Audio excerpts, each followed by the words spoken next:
Hi అండి, తర్బూజీ juice అయితే చేసుకుందాము. చాలా టేస్ట్గా ఉంటుంది. తర్బూజీ పిక్కలు తొక్కలు తీసి ఇట్లా ముక్కలు కట్ చేసి మిక్సీ గిన్నెలో వేసుకోవాలి. మీకు పాల మేగడ ఉంటే పాల మేగడ వేసుకోండి, లేదంటే చిక్కటి మిల్కే వేసుకోండి. నేను ఒక 4-5 స్పూన్ల వరకు షుగర్ వేసుకున్నాను. పాల మేగడ అండి ఇది. డీప్ ఫ్రిడ్జ్లో పెట్టుకున్న వల్ల గట్టిగా గడ్డలాగా ఉంది. పాల మేగడ అయితే వేసుకుంటే చాలా టేస్ట్గా ఉంటుంది. ఎంత మీరు మిల్క్ వేసుకునే 2 స్పూన్ల వరకు నెయ్యి ఉంటే నెయ్యి కానీ వెన్న ఉంటే వెన్న కానీ వేసుకొని చూడండి. జ్యూస్ అయితే చాలా బాగుంటుంది.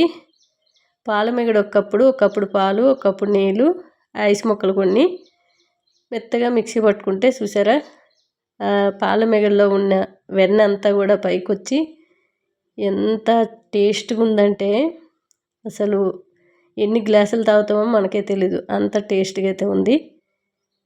చక్కగా వెన్నపూస అనేది పైన తేలి మనకి జ్యూస్ అంతా కూడా తర్బూజీ కింద ఉంటూ ఇట్లా తాగుతుంటే సాఫ్ట్గా చాలా టేస్ట్గా వెన్న స్మెల్తో చక్కగా ఉందండి.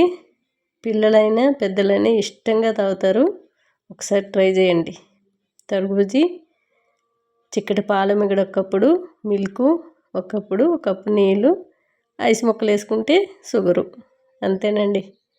టేస్టీ తర్బూజీ జ్యూస్.